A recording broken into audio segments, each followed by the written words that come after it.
Hello everybody and welcome to another Tom's Chat Room. I know these are very regular, but let's be honest, there's no point in doing one of these unless there's somebody worth talking to, and I have got somebody worth talking to, so I need to get my introduction on.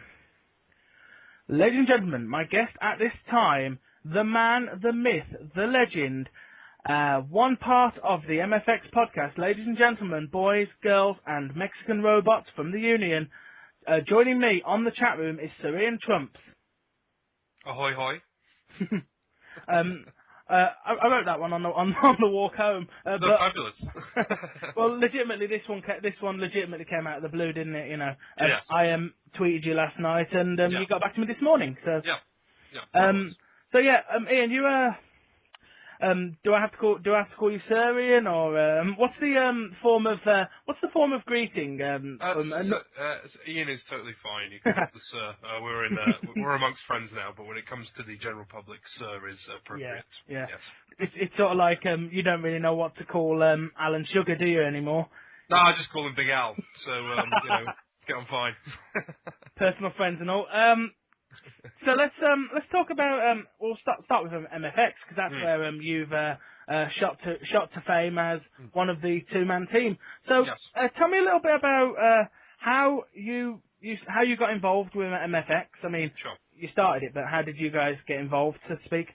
Well, I've known Duckman on and off from wrestling forums and various activities involved in wrestling for the best part of 12 years, and we had started out working. I ran quite a geeky, and still do to some extent today, a quite geeky project called TFWF, which is an e-wrestling federation, which I started in 1998 in college. And a couple of years after sort of having a bit of a jokey kind of college thing, I started to branch out into the World Wide Web and realized actually that there was a bit more of a market there than I had originally anticipated. And it soon turned from just a couple of guys having a bit of a shits and giggles in their spare time into what would be a proper e-fed.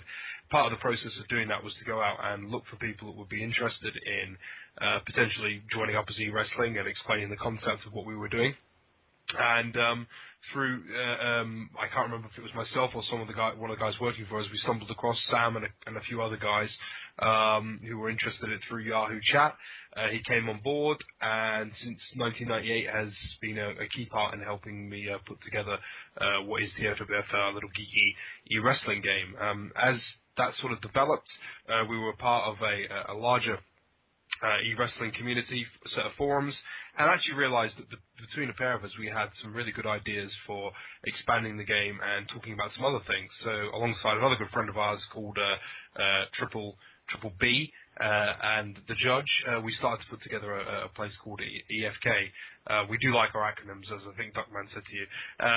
And from there, we basically have launched this really involved community. We had a podcast that went with it with a guy called Skelly that was with us for about a year or so, that was talking about e-wrestling and how to develop e-wrestling and all this sort of stuff. A lot of the quirky stuff that you hear in MFX kind of bore its roots in these EFK shows. But what we actually found, myself from Duckman and my perspective, is we really enjoyed a part of our segment which was talking about real wrestling. We've both been fans of wrestling for many, many years, and it kind of bore itself from there. We finished doing the EFK stuff, kind of finished with e-wrestling generally together, and we felt really that the chemistry that we've both developed over a number of shows on EFK's podcast could probably translate itself to talking about real wrestling. And from there, really, MFX was born, and it was great because we really didn't have that kind of clunky, uncomfortable part at the beginning where we didn't know, how to react with each other on the show, or we'd never spoken or something like that. We were just straight out of the bat. We kind of knew what we're talking about, and I always take my hat off to Duckman because, to be honest, I think he's got a lot of talent to certainly be a host of any sorts of podcast. He's really, really good at that sort of stuff. He's very studious with his notes. He's very good at controlling me, which is always an added bonus of directing the way that the show should go. And the great thing that we've had all about it is that there's a really unscripted element to what we do, and we seem to have taken on this kind of idea that it's two guys sat chatting in a pub about wrestling and just finding the fun, the quirkiness, the weirdness, the good, the bad, the ugly about wrestling, and MFX kind of exploded from there. We realized we had a pretty cool audience. We've now expanded that audience into a lot of mainstream internet wrestling fans, and it's a pretty proud project, I'd say, for both of us. Really happy with it. So that's kind of where MFX has come from. Where we go in the next few years is probably anybody's call, but yeah, that's pretty much where it came from. Well, obviously, not to ignore the elephants in the room, but obviously there was one thing that I wasn't allowed to talk about with Duckman, because obviously there was an MFX podcast coming the week following. But now that that podcast is out and available, you can talk about the debacle that is the UTNSN. Oh yes, well basically sort of popularity that has sort of grown with MFX, we kind of felt that we needed a larger platform in order to reach more people with what we were doing on a weekly basis. So we had some discussions, myself and Duckman, behind the scenes about what we wanted to do, and I guess the general consensus of the pair of us that we wanted to get on some sort of wrestling network or an affiliate with somebody that we felt could push our show and basically didn't want to change who we were. So we got in contact with 3 different, I guess what you would call networks or hosting networks, whatever you want to call them, and all 3 of them wanted a variant of our show. Universal Takeover, whatever it's called, they seemed the best fit for us because they had what appeared to be an incredibly large audience. They already had lots of other podcasts on there to do with NFL, NBA, baseball, and various other things. And they were not concerned about the length of our show, because as you know, MFX goes on quite a bit, and they also weren't concerned about the content of our show, because to them, sort of this pushing the envelope thing, or whatever they called it, was part of their kind of motto. So they seemed the best fit for us.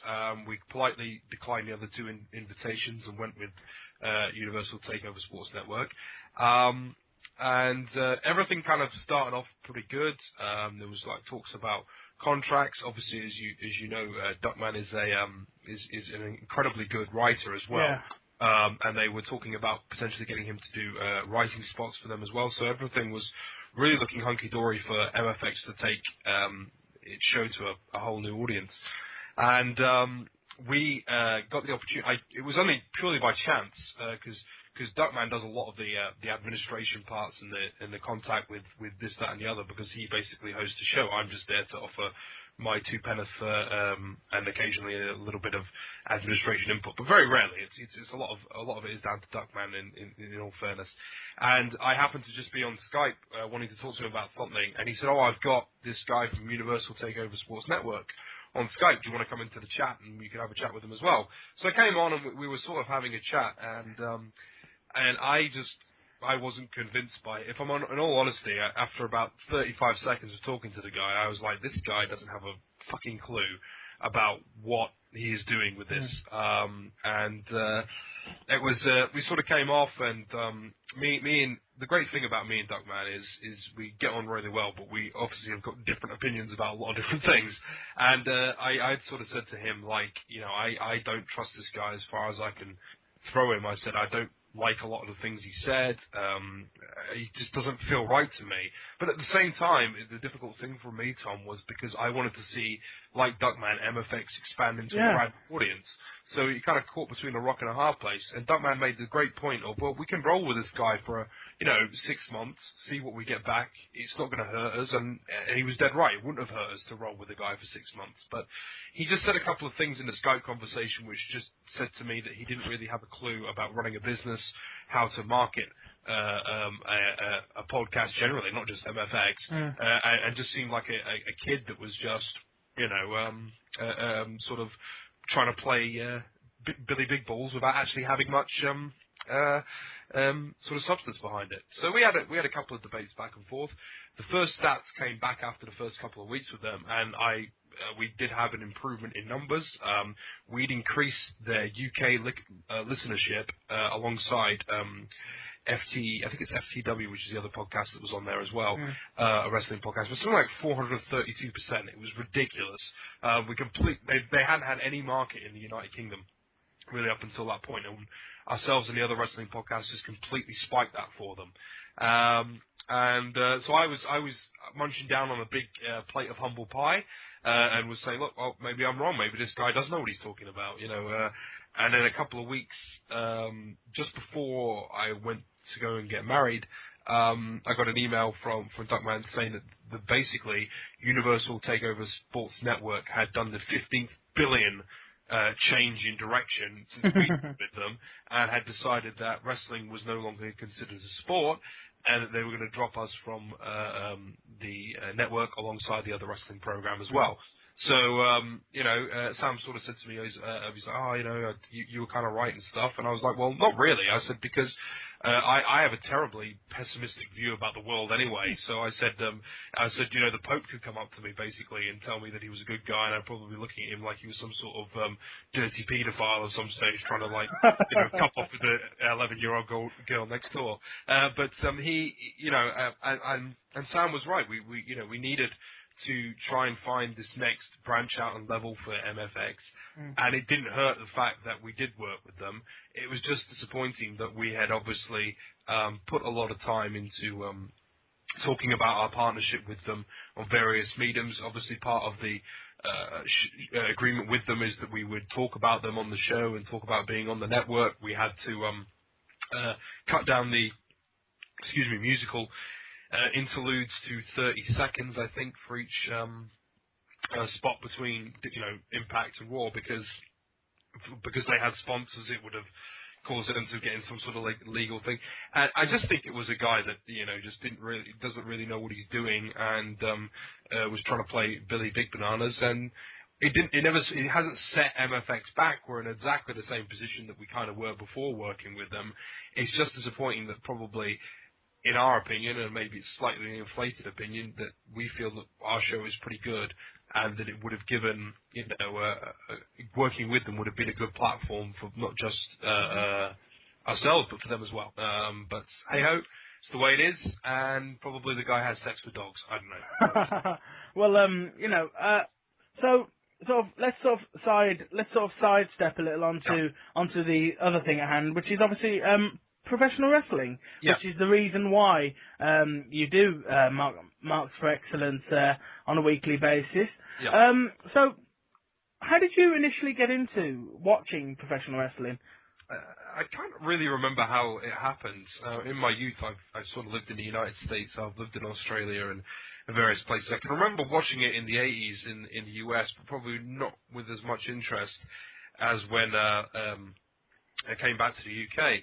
And I'm pretty much a very similar story to Duckman. I think my dad had got something like Sky Sports or something, and just happened to come across either what was Wrestling Challenge or WWF Superstars or something like that, and getting very drawn in the sort of early 90s, like 1990, 1991, into wrestling. And I can remember watching in SummerSlam 1992, watching the British Bulldog beat Bret Hart at Wembley Stadium in front of 80,000 people.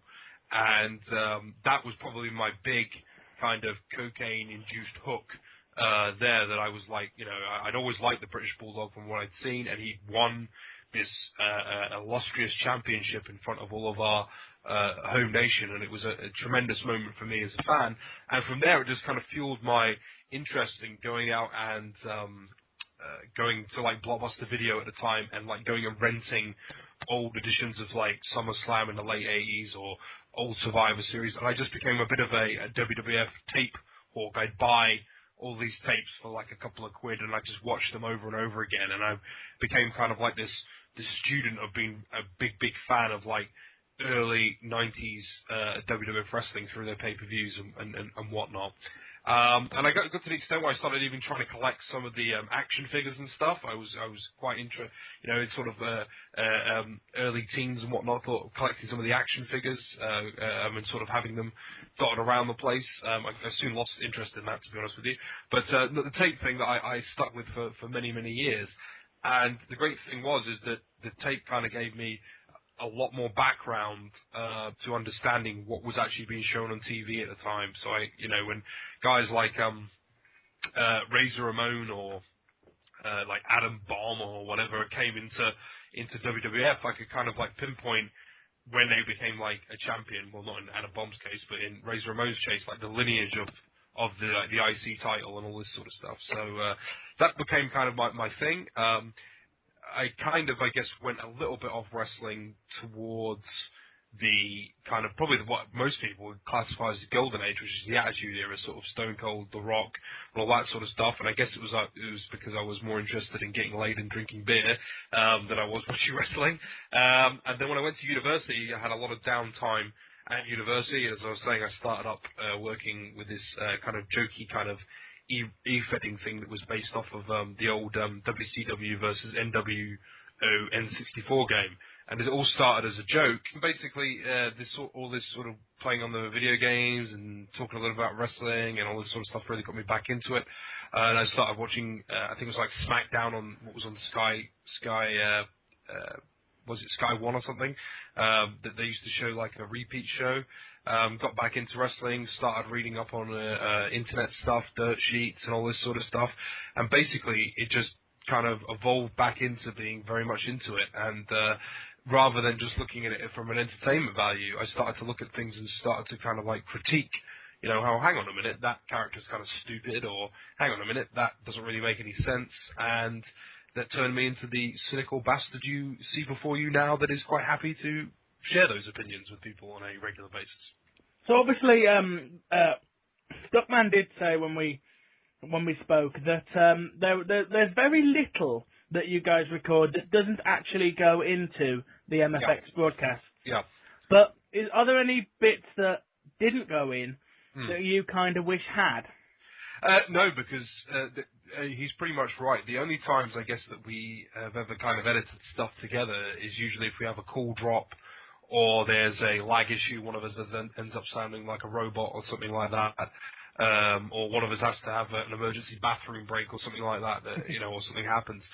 There's a couple of times where he's cut stuff out where I have said something which is probably a little bit too OT over the top, which I appreciate, because he is, like I said, the great thing about working with Duckman is he is although he probably doesn't realize the talent that he has as a host, he is incredibly good, and he recognizes when I probably get a little bit too excitable, like a dog with two dicks, and start saying ridiculous stuff that I just forget the line where I shouldn't say something. And I think he was saying on his interview, we have this kind of unspoken challenge where we try and outdo each other with jokes, or we just go back and forth for a little bit.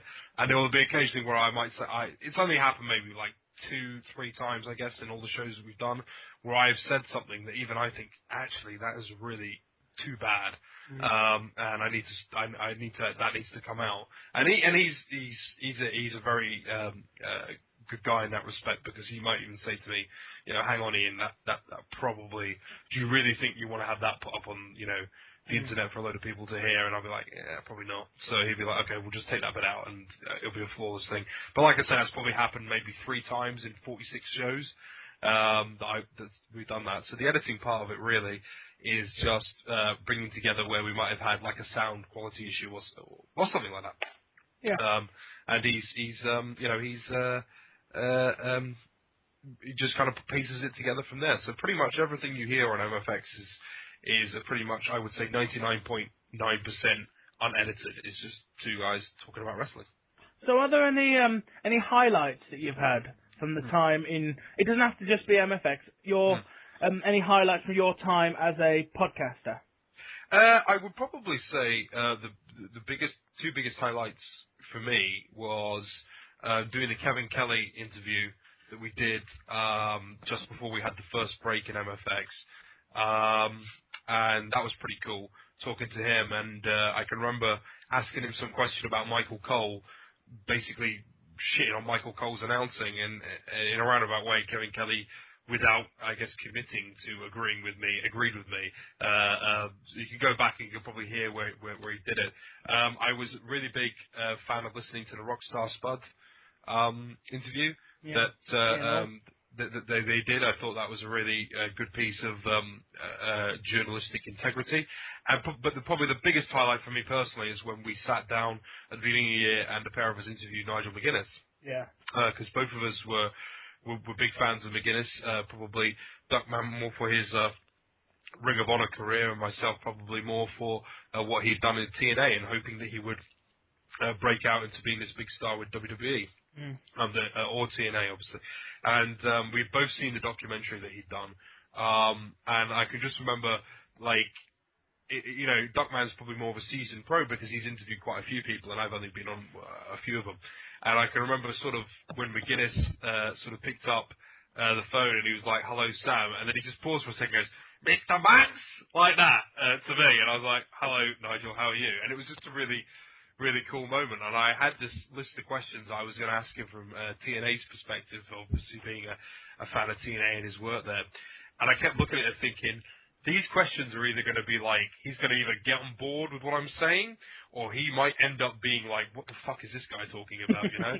And because I had like a question about like, there's a couple of stupid ones about him, like, wanting to have sex with Chelsea, that valet that he had, and all this sort of stuff. And I thought he's either going to really, fuck me off with this, or he's going to get on board with it. But he was fantastic. Completely went with it. He completely went with it, which was great. And we said before the show aired, when me and Duckman were talking, we were hoping to maybe get 20 minutes out of it, and we had like an hour and a half interview with him, and we came off, and I just said to him, that is one of the greatest experiences, not just in podcasting for me, but for my life, to have interviewed and spoken to one of our heroes, and to have been able to sit down, pick his brain, and it was literally like he just fit into what we were talking about like a glove, and it was great. Can't really describe it much more than that was probably some of the best moments. Because at the time when you had Nigel on, everybody and their dog had him on their show, and it was sort of like, that week I'd listened to probably 5, 6, 7, 8 podcasts before MFX came out, and everybody had Nigel McGuinness on, and I was starting to get to the point of, you know what? I like Nigel McGuinness, but I'm getting bored of him. He's on every single show, and they're all asking him the same question. And then you get to MFX, and the way you guys did it, you just literally said, right, here's Nigel McGuinness, sit there. Let's do MFX and let you join in. And that's something that no one else was doing. You guys sort of just did what you do, and he completely joined in. Whereas instead of it being right, so tell me this about your career, tell me that about your career. Instead of an interview per se, you guys just sort of, sit in now and let's just do MFX with the three of us, and that was something different that you guys did. Well, I think, yeah. I mean, we obviously there was we had some structured questions and stuff we wanted to ask him. I mean, the thing is that it would be very easy to probably get Nigel McGuinness on a show at that stage and just talk to Nigel McGuinness about his career. Yeah. But the thing, one of the passions that me and Duckman both share is that we both kind of like documentary stuff as well, and we both like sports documentary type of things. So we actually compared interviewing Nigel and Nigel's actual documentary similar to what ESPN do with their 30 for 30 series, because the documentary itself is fantastic. And we were sort of saying that, at the end of the day, when you speak to someone like him, you probably do get slightly intimidated speaking to somebody like him, because it's a superstar, it's somebody that you look up to. But he was very, very good quickly at knocking down that barrier with us. And he was very complimentary about our show as well. He was saying that we were quite funny. He said that we had... he was impressed with, I guess, the minds that we had for wrestling, that we didn't just sort of sit there and, as Duckman likes to call it, be two marks in a microphone, sort of go, well, that arm drag was fantastic. We're not like that. And McGuinness, I think, and I could be completely wrong, but the impression I got was that from talking to us, that he was impressed that we would sit down there, we would analyse something, and we just wouldn't sit there and say it was good for the sake of it. If we didn't like something, we'd say we didn't like it, and we'd say why we didn't like it. And, for him to have sort of given us that compliment, he did it a couple of times on the show and off the show as well, appreciating our time. And I think that's why we got like an hour and a half interview out of him for a podcast that basically just contacted him out of the blue about doing stuff. So yeah, it was a pretty amazing experience. And as you say, it just felt like at the time that he was just being part of an MFX show where we were reviewing his documentary, and he just happened to be sat next to us whilst we were doing it. So it was really good. That's kind of how I hope, because he's touring the UK either now or soon. Yeah. showing his documentary, and I kind of hope you get something between what you guys did and Mystery Science Theater. Yeah. For his documentary, because that's something I'd kind of like, Well, you've got. I mean, the thing is with the documentary, like watching it,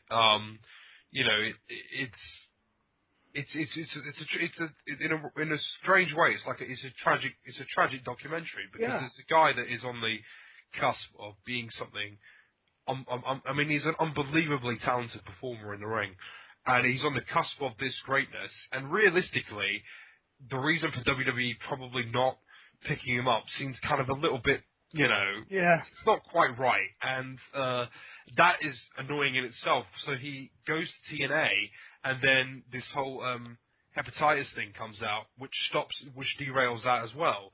And I just sort of sat there thinking, well, there's not really like a happy ending to the documentary. It's about a guy trying to come to peace, to terms and find peace with who he is and where he's going to go next in life, and whether he's lived up to his dream, or in his opinion he hasn't lived up to his dream. And he's not lived up to his dream, but the ironic thing is I think that he's probably affected a lot more people by performing the way that he did than maybe he realizes.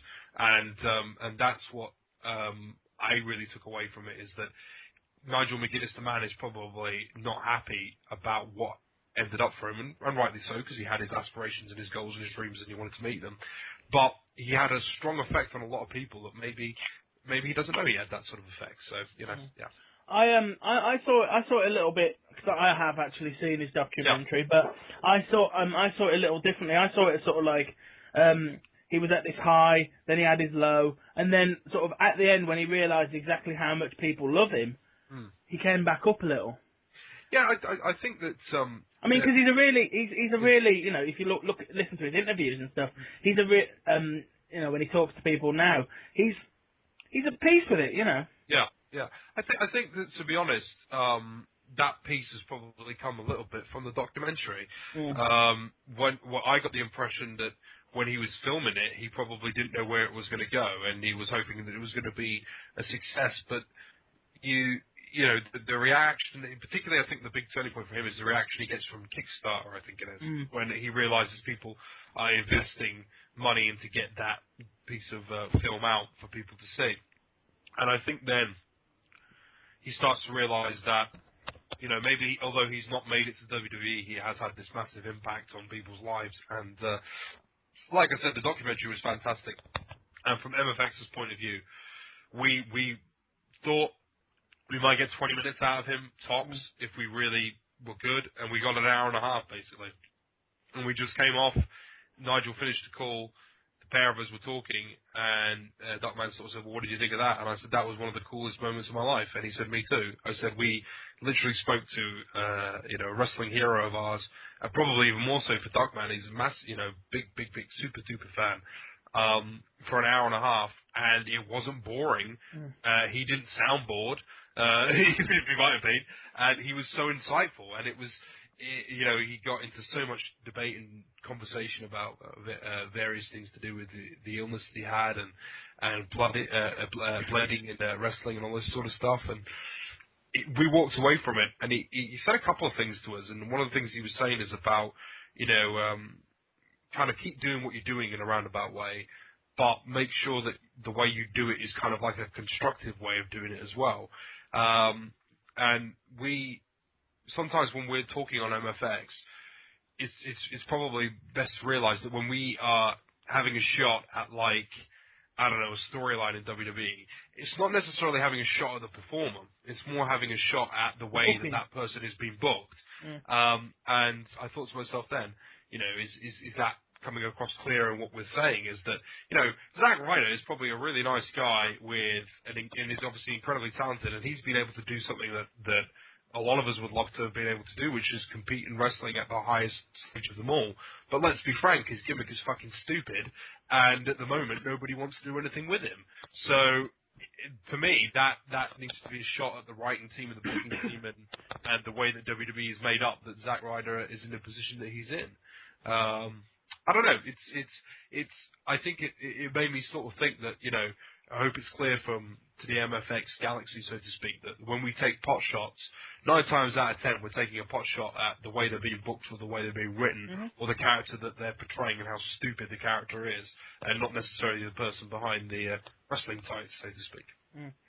Definitely, I mean, it definitely comes through that you guys love this stuff, but you just hate the way it's done by the higher echelon. I mean, and having been in like e-wrestling as you guys have, and as I have, admittedly, it's not that difficult to book.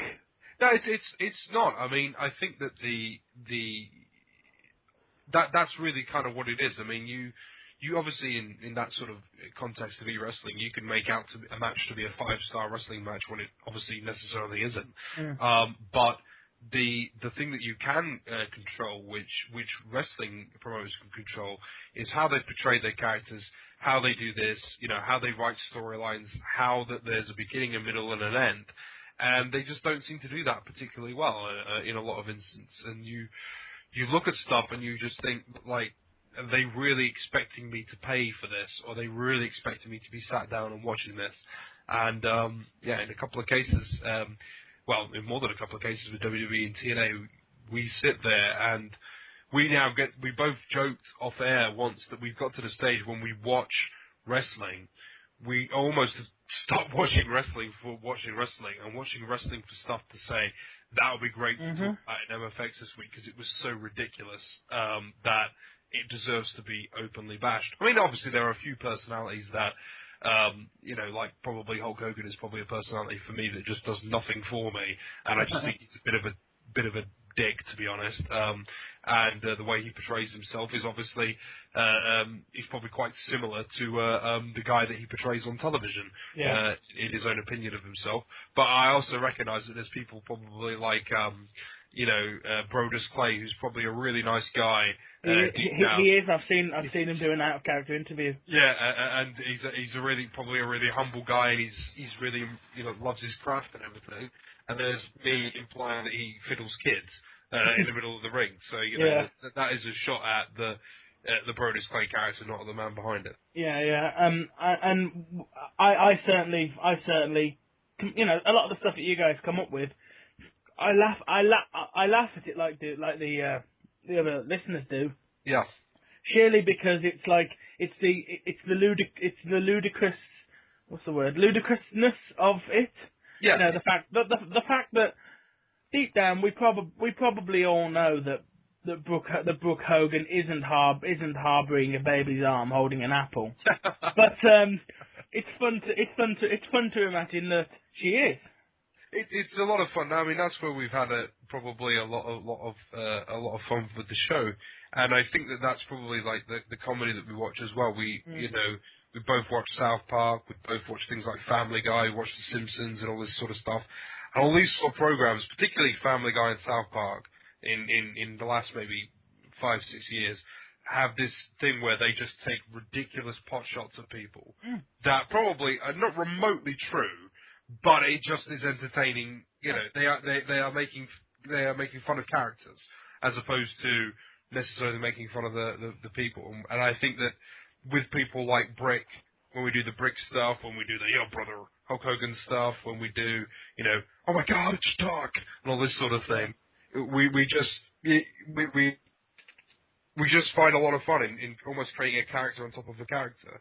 And then when they do something in the show which kind of like helps that along, we just sit there and it's just like gold. I mean, I can remember when Hogan, we'd had the running joke, and it's been a running joke in a lot of places about Hogan having an infatuation with his own daughter.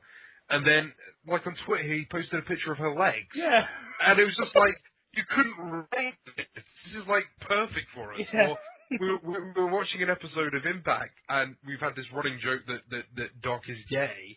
And then there was like, I don't know, Tenay or something says, and here's Doc bringing up the rear. And the crowd was just like, this is just, it's like they're playing into our hands, you know?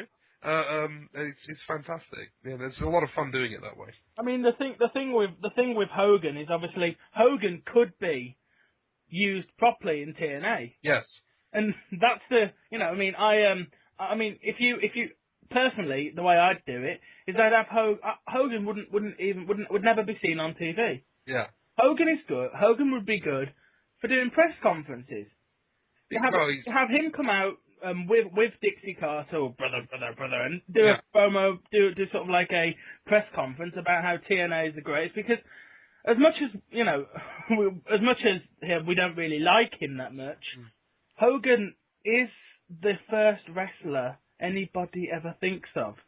Yeah, I think that's a fair point, and I think that the thing with Hulk Hogan is that they often talk about how much he's done for this business, and I sit there and my big question is, well, he could do a lot more for this business if he wasn't being Hulk Hogan. Yeah. I always think that there's a major issue in having a general manager of an in-character general manager that is a 6'6", 300-pound big guy. Yeah. I mean, because the general manager to some extent needs to have that kind of Vince McMahon, Eric Bischoff, even Vicky Guerrero kind of feel about them, where although they have a position of authority, they can be intimidated, they can be, they are basically like a corporate type figure. And Hulk Hogan turns up wearing a bandana and like a t-shirt that says Hulkamania, and then basically is portrayed in TNA to be smarter than everybody on the TNA roster. And not remotely intimidated by anybody ever. It doesn't work, because if he really doesn't like Aces and Eights, then just don't use them. Yeah. He decides to put them in matches like every fucking week. And to me, a general manager needs to be a catalyst for things happening on a show, not be the show. And that is the problem with Hulk Hogan, is he wants to be the show on Impact, whereas a Vicky Guerrero or I don't know, a Bischoff, probably more in his WWE run. They were one of the best GM roles I think we've ever seen, and it was only for a short period. Was Mick Foley in 2000? Yeah, because he was an old bloke, a relatively older man. In no disrespect to him, a fat bloke who couldn't really defend himself if he wanted to, but you sort of think if he needed to, he'd probably try. Yeah. And I sort of mean, that was one of the better ones. And I mean, he wasn't, he was all over, he was on the show quite a bit, but he wasn't a confrontational general manager. He was a catalyst. Like, people would go to him and he would say, right, I'm putting you in a match with so-and-so and so-and-so this week. And he would rarely form an opinion on something that was going on. Yeah. And that's a really important thing as a face general manager, is that you have to be kind of neutral to things going on. As a heel general manager, obviously they always favour the heels, and that's all part of Wrestling 101. But Hulk Hogan is a face general manager. So out there, he needs to be kind of somewhat impartial to everything going on. I mean, I haven't watched Impact this week, but the opening gambit seems to be him coming out to the ring, as far as I can tell, moaning on about Aces and Eights for the 3 billionth time this year, about how they need to stop Bully Ray because now he has all the power because he has a championship belt, which makes zero sense in any logic. I kind of like it though. I kind of like that in TNA the championship means something. If you remember, I don't know if you watched it, but if you remember 1999 in WWF, Triple H had the WWF Championship and by proxy ran the company. Yeah, I mean, there's I will say I agree with you in the fact that in TNA the championship means a lot, but my biggest concern is that with these invading stable angles, they don't work when they outstay their welcome, because in my opinion, if you've got an invading stable angle and they're kind of pissing you off and they're ruining this, that, and the other, then you do something about it. And now Hulk Hogan is in this thing where he's just booking them in matches, and he's just, and he's, every week, brother, Aces and Eights, brother, we need to stop, this is the final battle here tonight on Impact, brother. Well, no more battles after this, brother. It's all over, Aces and Eights. Once we put Mr. Anderson into this pool of water, that's it. Aces and Eights won't exist anymore. And then they always do. And it's just like, well, the problem with the invading stable angle is you have to have an end game. You have to have a conclusion. And I look at Aces and Eights, and I just don't see a logical conclusion. I just see this storyline going on forever and ever and ever and ever. And you know, it can be a bit of a hard watch at times, and it's a hard watch because Hulk Hogan, for some reason, has decided that he's the focal point of the battle against Aces and Eights, and his son Brick is the other focal point of the battle against Aces and Eights, and it's just bad television because they have such good wrestling talent in TNA. And they don't need to be telling this story. Aces and Eights has been a better storyline than I expected. I put a lot of that down to Bully Ray being as brilliant as he's been as a heel. But he's basically surrounded himself with a fucking load of Muppets from Sesame Street as the rest of the entourage of Aces and Eights. And I don't see, like, I don't really understand what their motive is for being there. I don't really understand what, you know, where there's a potential endgame. And I certainly don't understand why Hulk Hogan is the focus of everything good that's TNA, and he's just surrounding himself with various different people to try and battle Aces and Eights. And my biggest fear is it's going to lead to a Hulk Hogan versus Bully Ray match. I'm very worried that it's going to end up with, as you said, Hulk Hogan versus Bully Ray, and then like a double swerve.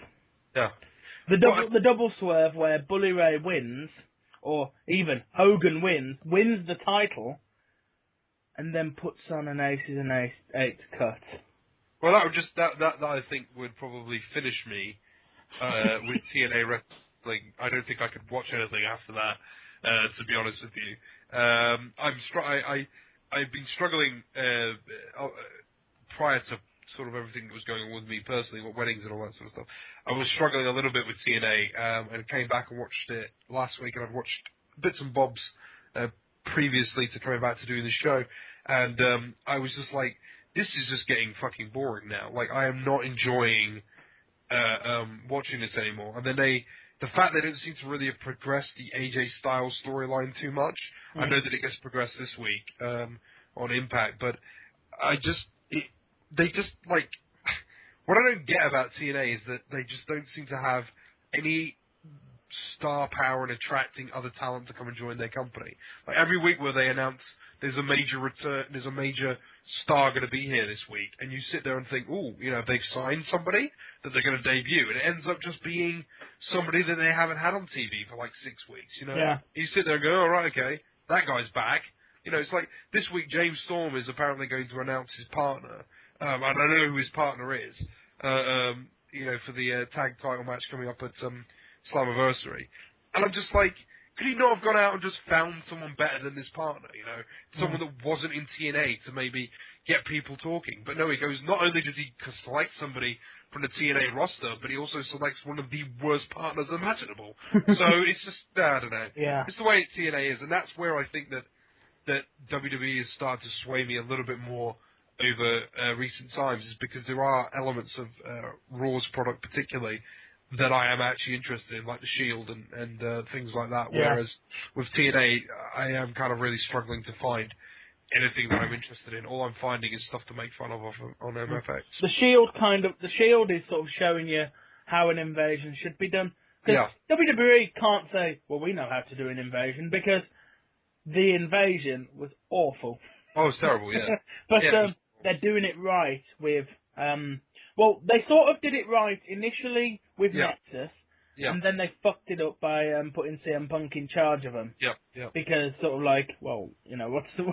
You know, it worked initially when they came out every other week and just battered somebody. Yeah. I occasionally go back and watch, not the first Nexus appearance, but the one where they interfered in the DVD release for Ricky Steamboat. Yeah.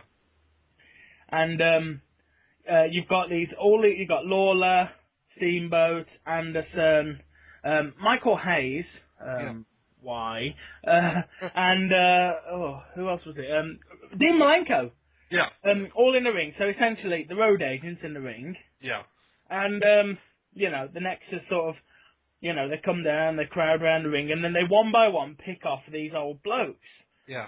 And I mean, I think that was really good, because one, it was respecting the fact that if we all get in the ring, even though there's 8 of us and there's only 4 of them, if we all get in the ring, these old wily bastards will batter us.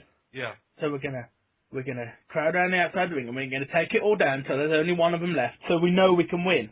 Yeah, yeah. No, I agree with you. I thought the Nexus originally, when it came together, was one of the most exciting angles that WWE did in ages, and then unfortunately they started a program with John Cena, and then it was then CM Punk, and it was like, will Cena join the Nexus? And as soon as that sort of shit started to happen, you were just like, this is bollocks, you know? This is pointless garbage to fill the Cena quota for May or whatever it is, that he needs to be involved in this, that, and the other. And what I kind of like about the Shield is I was really worried when they started doing stuff with Cena that they'd end up getting stuck very Nexus-y with him, but they quickly moved the Shield away from Cena, and they're allowing them to do their own thing. And if you watch closely when they're on a WWE events, the reaction is probably a positive one from the fans to Dean Ambrose, Roman Reigns, and Seth Rollins. I was going to call him Seth Black then. Seth Rollins or Tyler Black. Seth Rollins. There's a positive reaction to them, and that's good. I have a little bit of a worry about where they're going to progress with the Shield. Same. Because eventually they have to break them up. Eventually they're going to have to put them in different, let them go their own way. I don't know what the Shield's endgame is. But that I think is a general problem with wrestling. I don't think that they knew how to break up the NWO, and that's why it went completely crazy in the finish in WCW. Is no one knew how to finish the NWO. I mean, all these books talk about that with the NWO, you needed to have the WCW get their revenge, and that was that done. And then, but it's not really, because once they've got their revenge, that only works if it's like a 3-staged movie, and then you get the final credits to roll. Yeah. Well, actually, WCW gets their revenge, and then all of a sudden, oh shit, we need to book, Nitro next week. What do we do with Hall, Nash, and Hogan? Do we just release them, or, Yeah, the only way I can see the Shield ending, the only, just to think about a way that could end it fair. Yeah. I think there's a disagreement during some of their backstage promos. I'm not sure which one, whether you use, it's not going to be Reigns, it's got to be either Rollins or Ambrose, because they can talk. So it's got to be one of those two guys who, they have a disagreement, and then in the end, Ambrose, it'll work, because Ambrose is the one who's having the singles title run. Yeah. Right? So you have them disagreeing, you have Ambrose say something like, don't come to the ring, I can do this on my own, I don't need you. Right?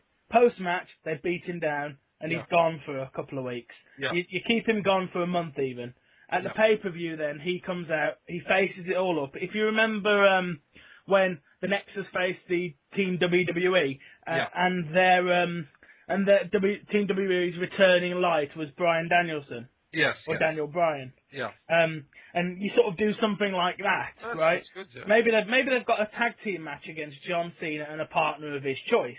Yeah. And it's Ambrose. He comes out, helps Cena.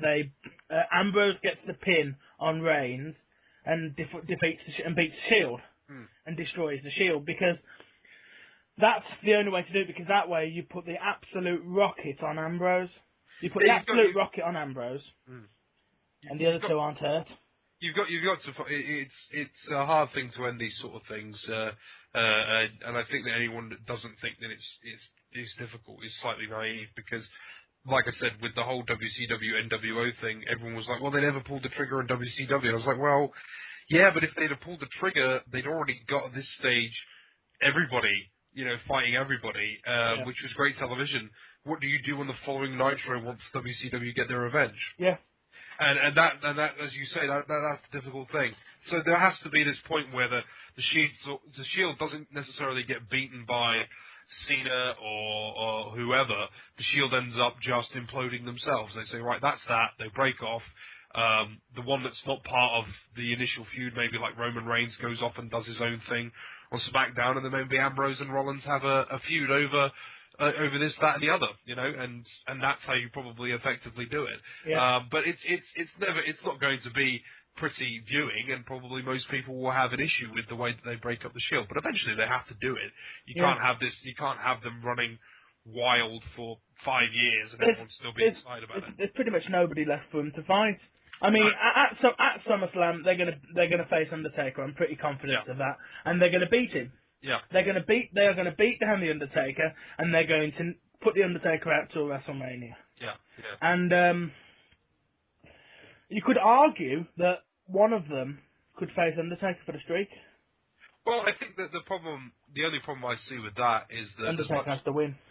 well, Undertaker has to win, but the other thing is as well is that the Shield come as a package at the moment. As much as Ambrose is a singles champion and the other two are tag team champions, they're viewed as a package. So they've not been built as individual stars, but as a package of stars. I think probably that I think you guys touched on it in the chat with Duckman.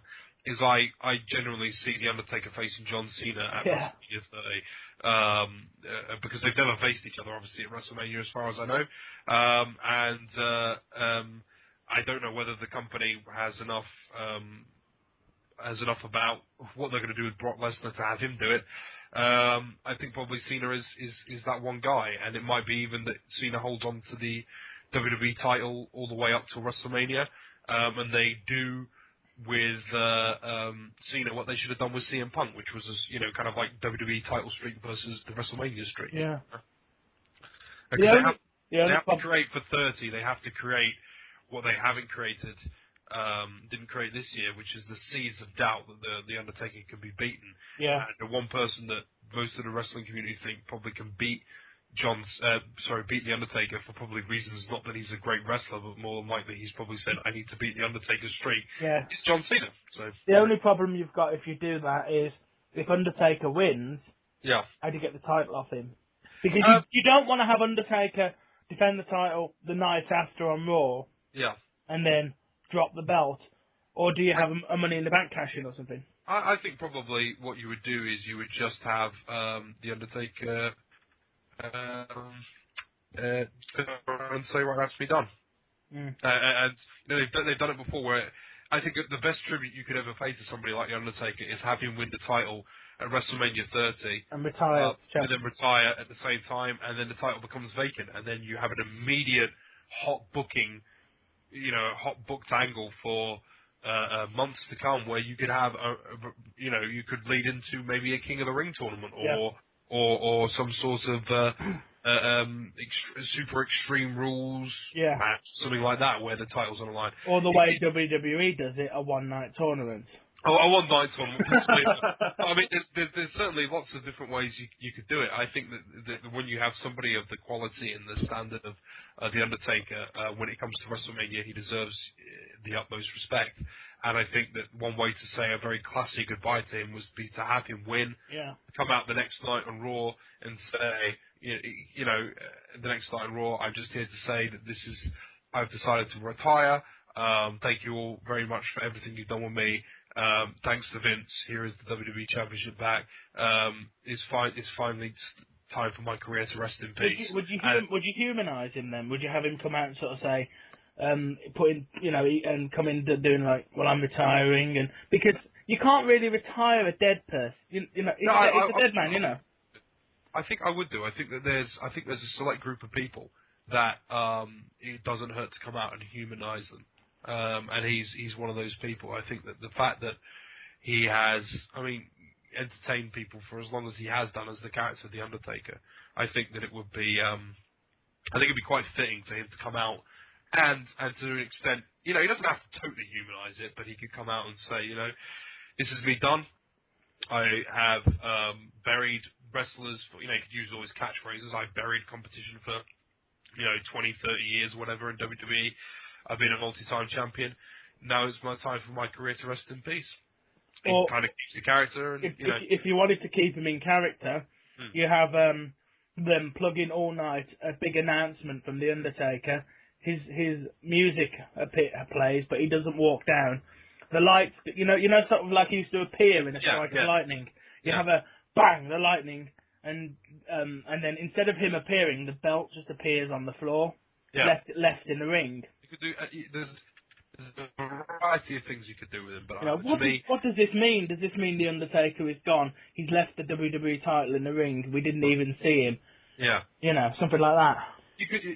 I would love to see, though, on a personal level, I would like to see that a little bit of a drop in the character. I think there's some people that deserve that kind of I've done a lot for this business and this company, and he is, if anyone deserves it, he does.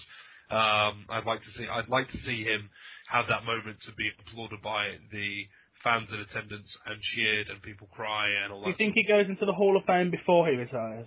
Or I would have thought that in WrestleMania 30, I think he'll induct Paul Bearer into the Hall of Fame. And do you think they go in together? no, I think they'll do Paul Bearer separately on the basis that obviously if he's singer, I think the Undertaker will probably be the headline act for WrestleMania 31 Hall of Fame. Providing that for me, I think he has to go in when WrestleMania is in Texas. Yeah, I don't know what the schedule is for WrestleMania. They do all that I've heard is they're doing New Orleans next year. Yeah.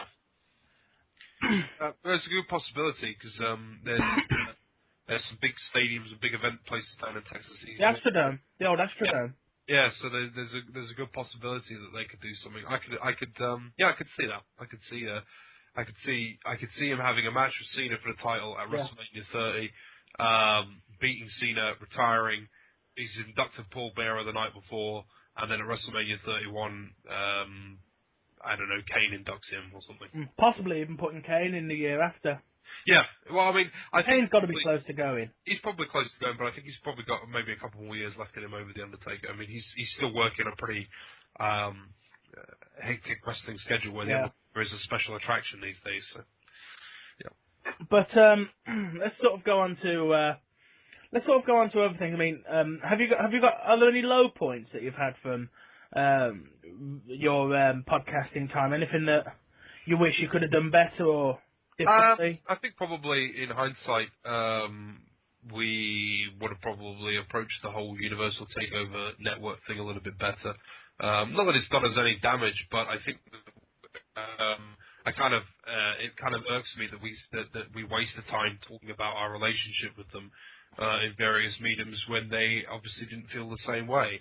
I feel like a broken up boyfriend, by the way I'm talking. But no, I probably do that a little bit differently.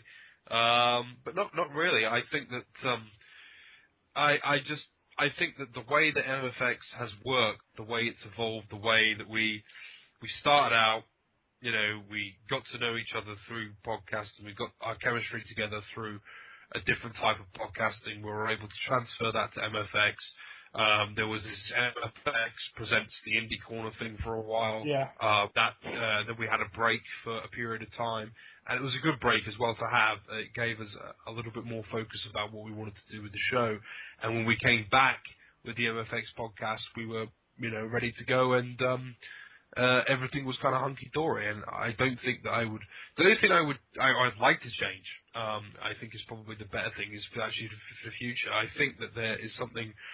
I think we have something pretty good, and the reason I say that is not to toot my own horn too much, but I've had people that aren't interested in wrestling listen to portions of our show and tell me what they think.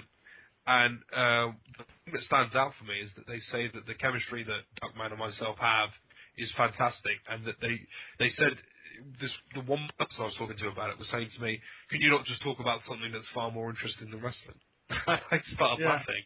And he said, because you could transfer what you guys do to maybe another subject, and it would be very entertaining. Like you could talk about news, current events and stuff, or movies or whatever, to a wider stream of audience. And I wouldn't change what we talk about. I love what we talk about. But I'd like to find, and I'm sure Duckman would do as well, is find the thing that will take us to the next level of getting our name out there. And maybe do a few more interviews with, people like Nigel McGuinness and Kevin Kelly and that sort of thing as well. So, have you got an all-time favourite professional wrestler? Mine is actually the British Bulldog Dave Boy Smith, which is obviously slightly a patriotic one. I think it's probably because what really got me tuned in back into wrestling and fueled my obsession. Like I said, I probably was to put it in terms of smoking weed, maybe I was an occasional Saturday night dabbler at the end of the evening in wrestling for a number of years in the late 80s and the early 90s.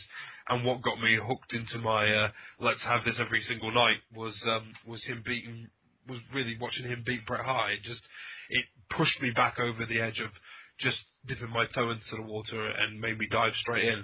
And I think as well, at the time particularly, there wasn't a lot of British wrestlers who had gone over to the American kind of knock the door down. And when Dynamite Kid and him finished together, him sort of going on his singles career was brilliant. 9 times out of 10, he was always a face, and him wrestling Bret Hart I've never seen a crowd like it watching him wrestle Bret Hart at Wembley. I mean, and when he won, the place just exploded. So he's always been my favourite wrestler. All-time least favourite wrestler? That's a bit of a tricky one, really.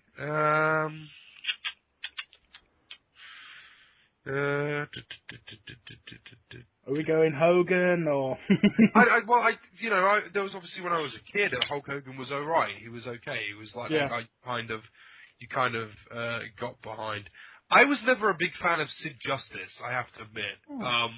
Particularly when all of a sudden they decided that he was supposedly worth something in WWF in about 1991, 92, where he started to try and get up to that kind of main event status with Hulk Hogan.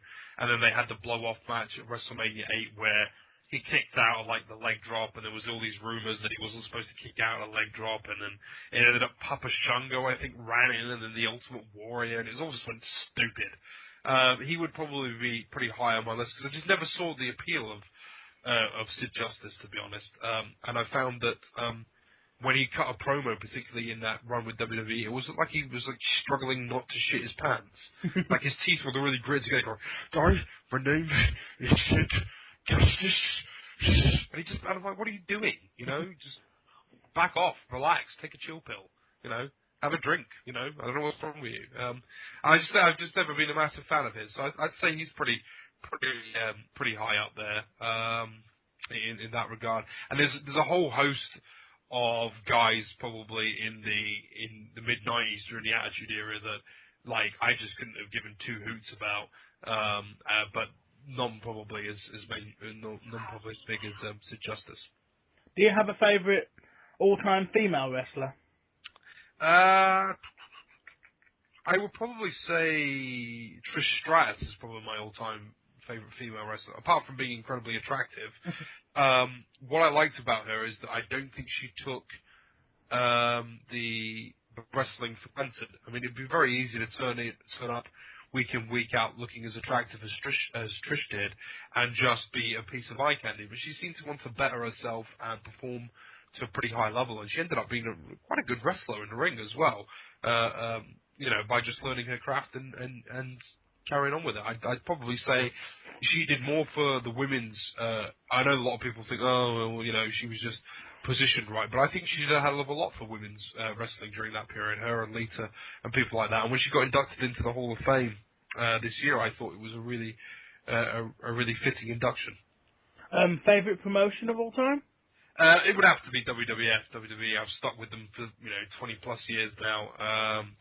I've never really got into independent promotions. I've dabbled a little bit with Ring of Honor, but I think I'm probably a little bit too late to the party. It feels like I've picked up a TV series 4 series in, and I don't really feel. I'd feel like I'd have to go back to the beginning with it. I never was a big WCW fan. In fact, actually, I found as soon as Tony Schiavone would open his mouth, I'd feel like I had to turn the channel. And TNA certainly hasn't done anything for me, enough for me to take the place of the big guy, which is Vince's creation. From the current product, yeah. Your favourite current wrestler?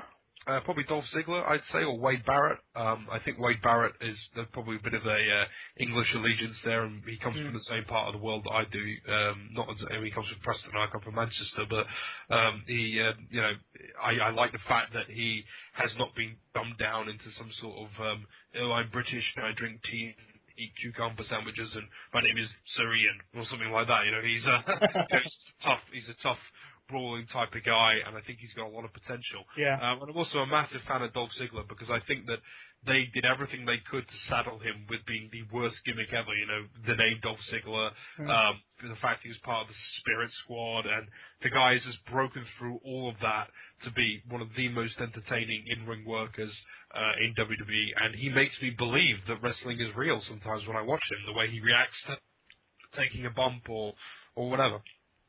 And of course, Dolph Ziggler's best gimmick of all time, Kerwin White's caddy.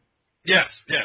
No, you know, there's like I said, I think that that guy was probably never destined to be a great wrestler. I mean, in terms of how they booked him, but he broke through every barrier and jumped every hurdle that they gave him, and I think that's why the fans like him so much as well. You know.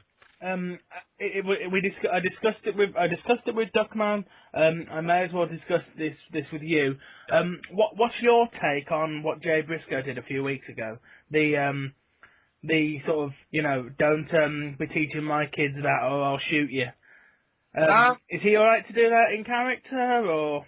Well, I think that the big debate is whether he did it in character or whether he did it as a parent talking about his kid. We've had a long debates on MFX, and ironically, I think it slightly ties into you, where some footballer had a pop up something apparently that I said on the show about Jay Goody. It wasn't, I forget what his name was, but anyway. And as it turns out, that was my cousin. Oh, was that? Okay, sorry. That's why I was that's why I was trying to sort of okay, stop fighting now, you know. Right, okay, that makes sense then. Yeah, I couldn't, as I was trying to sort of say, it's this thing about people kind of jumping on these, this kind of bandwagon about feeling empathy or feeling sympathy or feeling aggrieved or feeling wronged by what people are saying. Jay Briscoe, for all intents and purposes, in my opinion, has the complete right to raise his kid any way that he feels the need to. Now, do I find what he said offensive? I actually really don't care, to be honest with you. I don't feel that I, as a person, need to be going out there to battle for the rights of gay people in the United States and what Jay Briscoe has said about them. A, I'm not homosexual, and B, I'm just not really that interested in it if Jay Briscoe wants to say that sort of stuff. There's a lot worse people out there that say a lot worse things than what Jay Briscoe has said. And I think that is something that probably needs to be looked at as well. I mean, I was talking with somebody the other day about, they were telling me about this Fred Phelps and his church, Westboro Baptist Church or something in the USA, that basically their website's like God hates fags, and they picket all these funerals and just horrendous sounding things they do. And I just don't know, Tom, to be honest with you. I'm just not really that bothered about what Jay Briscoe has had to say. I think that the more of the issue that I have at the moment is that, like, I went on to, obviously, the tragedy that happened in Woolwich this week in the UK with the beheading of the poor soldier and everything that's come out about that. And then I went onto, like, Facebook, and then I had X amount of my friends and people I'm connected with on Facebook offering opinions, and some of them were ridiculous. People were talking about joining the English Defence League and all this sort of bollocks that they have no idea what they're talking about. They're just reacting to a situation.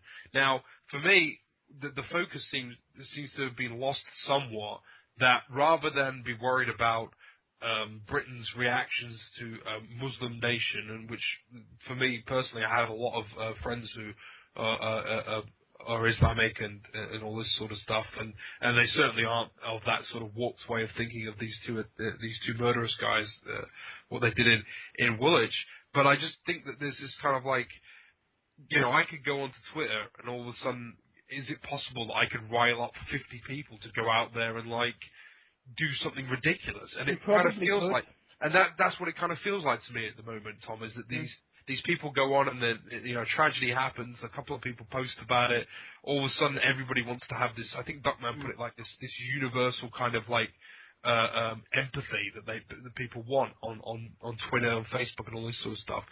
And I just don't buy into it. And it's like, I don't understand why I should feel upset that Jay Briscoe had said this about whatever it was shooting, someone in the face if they tried to teach his kids homosexuality. Yeah, yeah. It has zero effect on my life, and for the majority of people that are reading it, it probably has very zero effect on their lives as well. Yeah. If it is a person who is gay, or a person is somehow connected to that, or maybe it was a person that Jay Briscoe held a gun to their face, I don't know. They'd probably have a right to have an opinion. Oh, yeah. But it's this thing that I think that these people that just jump on this bandwagon and they don't really know what they're talking about, but they just want everyone to hear them. Everyone wants to have that soapbox in the middle of London where they stand up and start talking about stuff. And it's sometimes I sort of sit there and think, well, hang on a minute. No, it's just not appropriate. And I had that reaction to this Woolwich thing. I went on there, I saw some idiotic friends of mine who slowly became unfriends of mine, saying about joining the English Defence League. There was people posting like massive tirades about what had gone on, and then one of my friends had posted a simple picture, which was of the guy that had the drummer, I forget his last name, that had been murdered, and it just said rest in peace. And I think I liked that picture because I was like, that is all that needs to be said. Yeah. That is all that needs to be said. A tragedy has happened. Rest in peace. We don't need to all have opinions on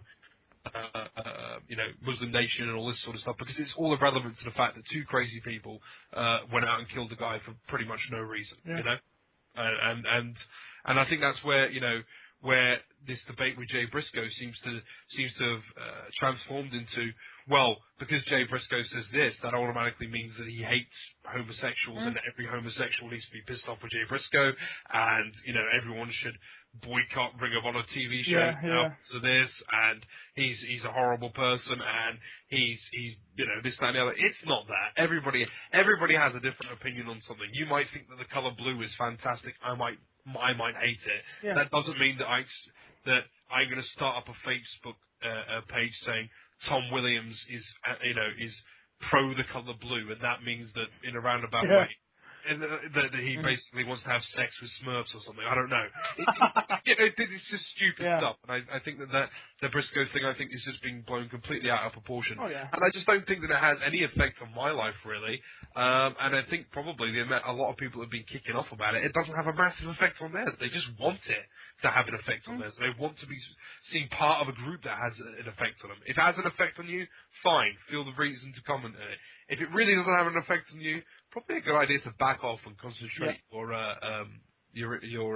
energy onto something more productive. I think I tweeted at the time when it first came out. I said, because I replied to a wrestling podcast that was going, well, not a podcast, a wrestling news site that was talking about this is what's happened, this is this, what do you think has happened? And I literally went up to him and said, guys, in character, his character is a southern redneck. Does this not, do you guys not get that his character's a southern redneck? The stereotype of southern rednecks is that they hate gays and that, all that stuff. And I said, that's what, it was in character, that comment is what Jay Briscoe, the character, would say. I'd say there's a fair chance that Jay Briscoe, the man, doesn't think that. Well, I think that the big debate is if he does or if he doesn't. If it's in character or out of character. I personally don't know. I don't see what the issue is either way. Do I agree with his opinion? No, but I think that people need to find other things to be bothered about. That's how I see it. I mean, there's a lot more stuff going on in the world which is far more important than Jay Briscoe's opinion on how his kids should learn about homosexuality. Yeah. Like I say, I just think that people take issue and jump on issues and get all over all this sort of stuff for really no reason. And no disrespect to your cousin, who about the football thing. People reacted to something to do with the tweet without actually listening to what I'd said on the show. He was more reacting to what I'd said. Yeah, I figure. Like I say, but it's not really. It's not really a big deal to me, and it should be to you or him or whatever. But it was just like what you could probably take a context of what I said about that whole Jay Goody thing on the show and think, oh, he's a terrible person. He doesn't, he wishes all this terrible disease on Goody and everything horrible would happen to her. Mm. That's not what I said. What I actually said was that I felt that she was actually not a very, very nice person when it all boiled down to it. And that the public perception, because she had died in horrible circumstances and left 2 kids without a mother, that this other perception of her was, oh, she was wonderful, she was sweet, she was brilliant. I was like, well, hang on a minute, no, because less than a few months ago, she did this, and this, to say that she was completely obtuse to that. So does that mean tomorrow that if, I don't know, if, say, for example, Osama bin Laden would have contracted, I don't know, AIDS, that all of a sudden we forgive him for doing this? And I'm not trying to put a parallel between Osama bin Laden and Jay Goody, but the point I'm trying to make is... There is a point of reference there, though. Yeah, that you can't really...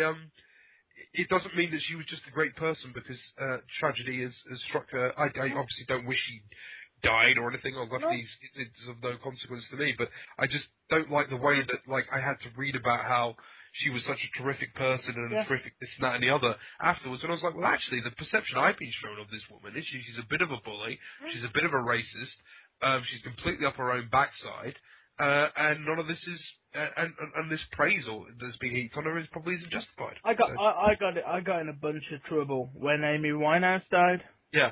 Because I was straight to the point and saying, it's no real loss, it's a drugged up, a drugged up mess of a human being. Yeah. Who's no longer a drain on society. And people were coming at me saying, but she's the best music performer ever. And I'm like, so?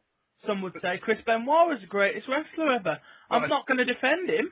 No, but the thing is, I think, Tom, is that how many people then turn around and go and find X amount of drugged up people who have overdosed, who are not famous, and then show the same sympathy or empathy for them passing away? Or do they turn around and say, oh, God, no, another drug is dead, well, he deserves it because he was shooting heroin himself for exactly, And that's where all this kind of, like, ability to social media, to use social media, and everybody's got an opinion and everyone can see it, comes in. And it's the one thing I do really love about MFX is that no one can certainly accuse us of not talking about how we feel on the show.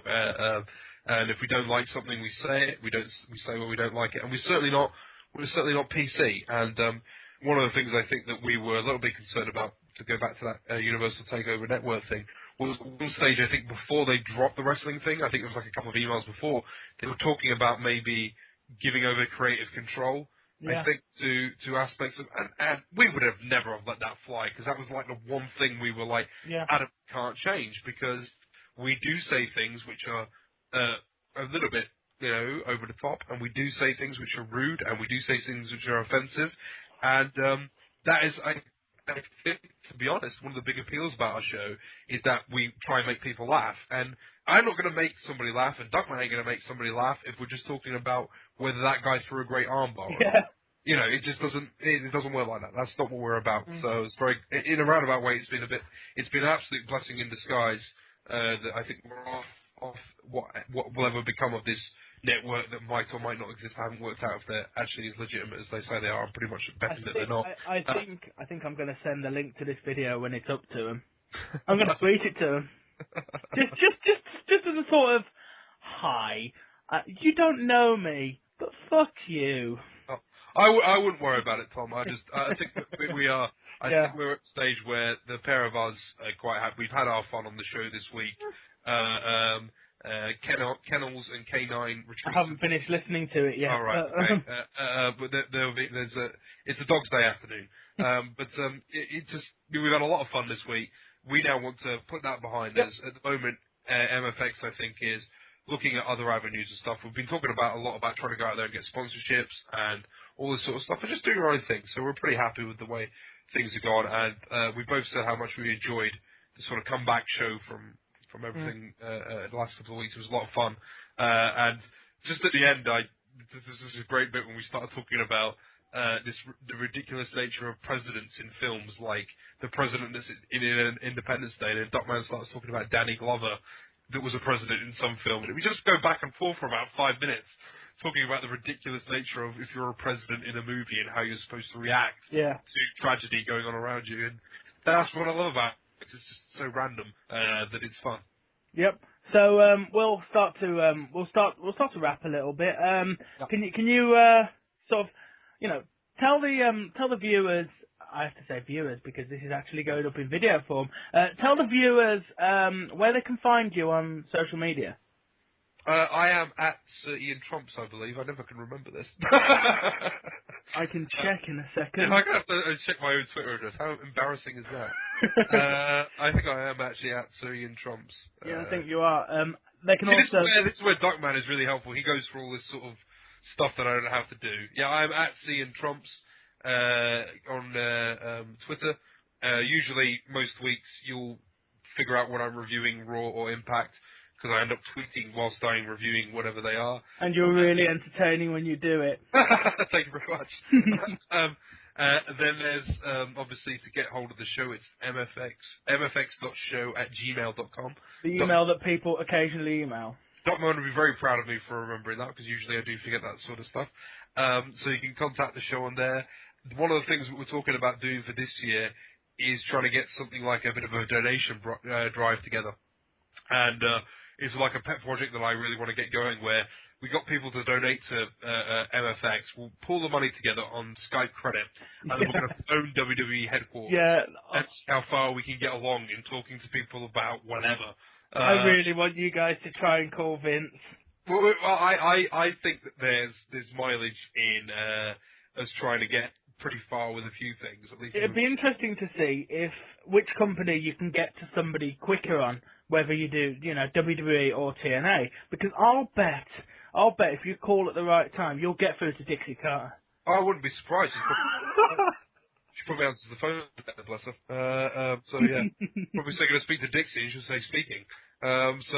Yeah, no, I really like to do that, and I think that we've talked a little bit about potentially reviewing some WWE films on a bit of an exclusive here for you, Tom, for the chat room.